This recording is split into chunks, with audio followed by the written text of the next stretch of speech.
Doompa doopity dee. Welcome to Kids Club. Thanks for joining me. Oompa doompa doopity dee. Today we'll be doing a Willy Wonka recipe.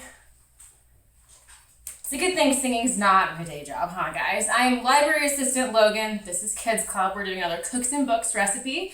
It's going to be fudge, chocolatey, sugary goodness. I was inspired by Willy Wonka and the Chocolate Factory by Roald Dahl. If you haven't had a chance to read it, the original book is amazing. And of course, the old movies and the newer one with Tim Burton are also pretty good too. So, prepare yourself for a wonderful chocolatey world, and let's get started.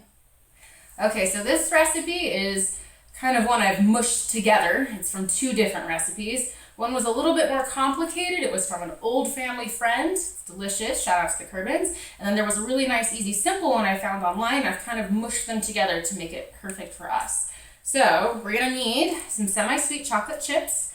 If you've ever had chocolate chip cookies, you have probably used these.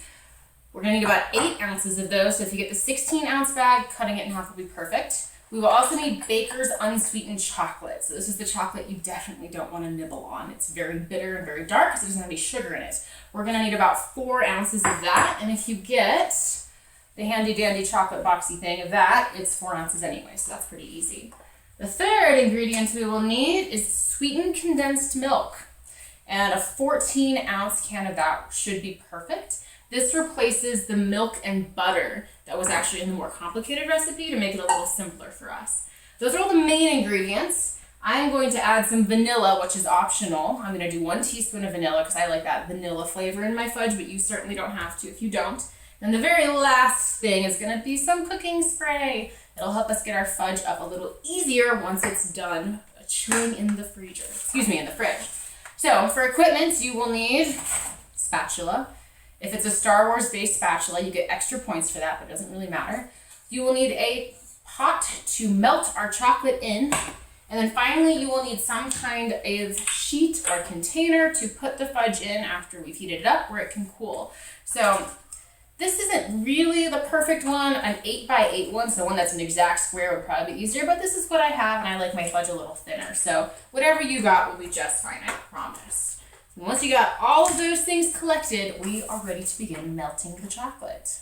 Now that we have all our ingredients and equipment laid out before us, let's begin melting the chocolate. So we're going to take our pan and start warming it up over medium heat on our stovetop, and we can just dump the chocolate chip cookies in with the Baker's chocolate because we want those to mix up really well.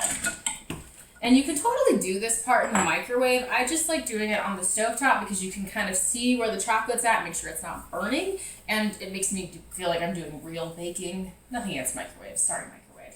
But that should take a little bit. So while that melts, I want to actually read an excerpt from my inspirational book here. So when we enter the factory and they enter the chocolate room, there's that great big river of chocolate flowing through, right? And this little bit from it, I think, kind of describes it really well. "There," cried Mr. Wonka, dancing up and down and pointing his gold-topped cane at the great brown river. "It's all chocolate. Every drop of that river is hot, melted chocolate of the finest quality, the very finest quality. There's enough chocolate in that one river to fill every bathtub in the entire country, and all the swimming pools as well. Isn't it terrific?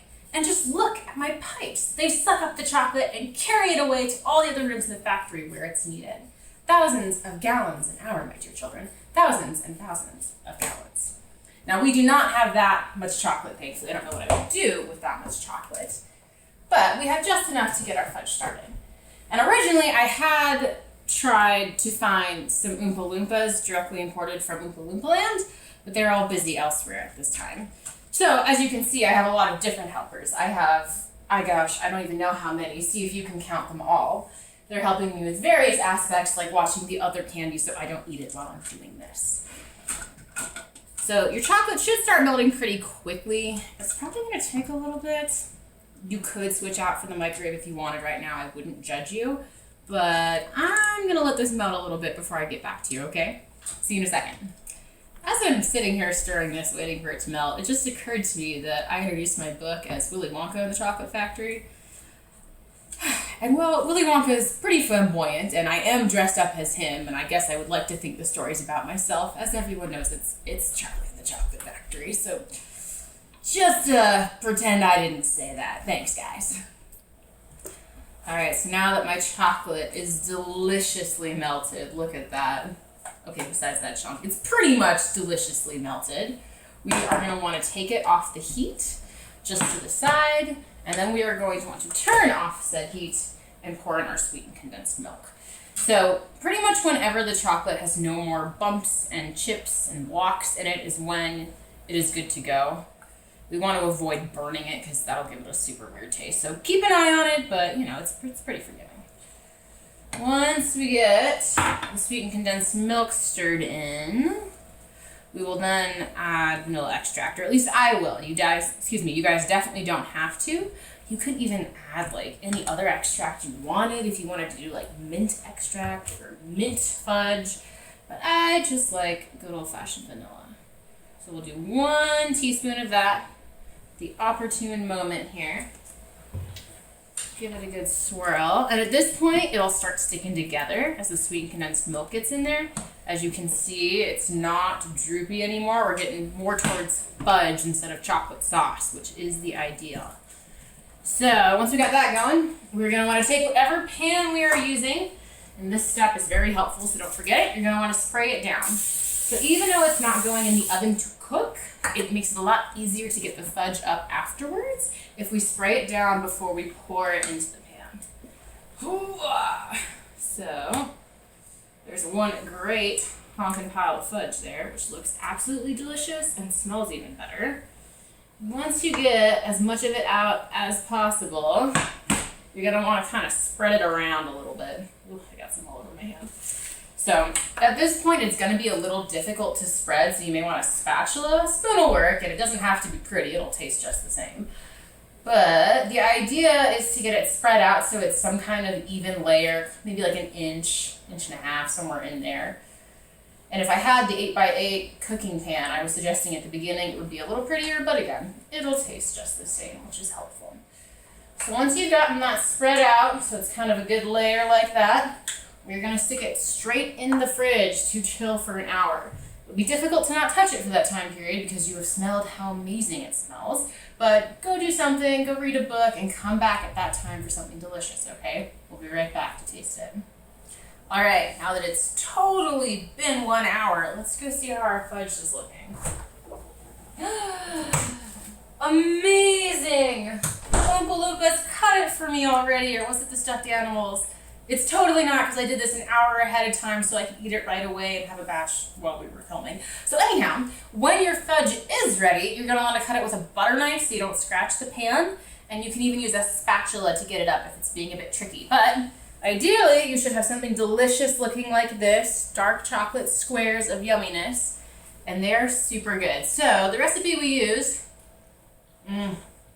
was amazing. Mostly because we didn't put any hard sugar in it, so the sweetened condensed milk and the chocolate chips were already sugary enough. We didn't have to add any, so it's not gritty. It's super smooth, yummy fudge.